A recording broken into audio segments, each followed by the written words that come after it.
Nigel Farage claimed it was unbelievable Mrs. May is still the leader of the Conservative Party and in charge of Brexit.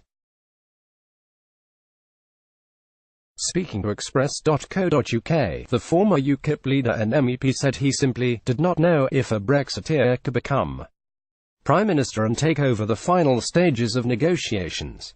Speaking at a Leave Means Leave rally, he said, "I have been waiting for this to happen week on week, month on month. Nothing seems to happen. In the end, they are scared of getting rid of her because they fear a leadership contest, in which they would rip themselves to pieces. I just don't know the answer to that. I just don't know the answer. I just cannot believe that anybody with an ounce of integrity is still Prime Minister, having suffered the biggest defeat on the key piece of government legislation in history. She is still there. It is unbelievable." Brexit news. Nigel Farage claimed it was unbelievable May is still Prime Minister.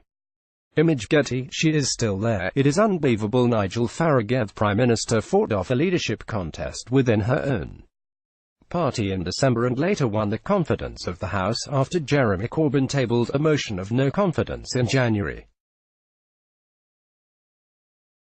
The Labour Party leader tabled the vote after the Prime Minister's withdrawal agreement was historically defeated in the Commons by a majority of 230 votes. On Thursday, the Prime Minister travelled to Brussels to speak with senior EU chiefs including European Commission President Jean-Claude Juncker and European Council President Donald Tusk to try to break the impasse over her withdrawal agreement and secure legally binding changes to get her deal through the Commons.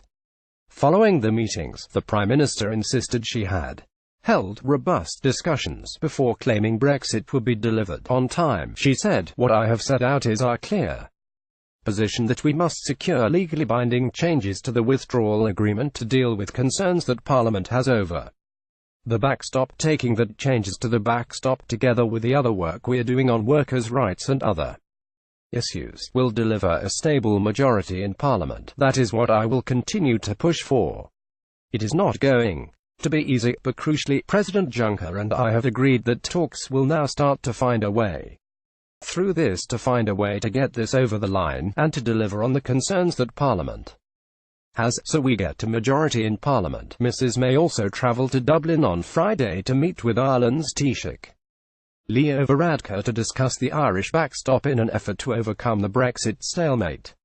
On Thursday, President Juncker made it clear that the EU would not open the withdrawal agreement, but he said he could negotiate the wording to the political declaration agreed by the EU 27, the European Commission statement said. Despite the challenges, the two leaders agreed that their teams should hold talks as to whether a way through can be found that would gain the broadest possible support in the UK Parliament and respect the guidelines agreed by the European Council. The Prime Minister and the President will meet again before the end of February to take stock of these discussions.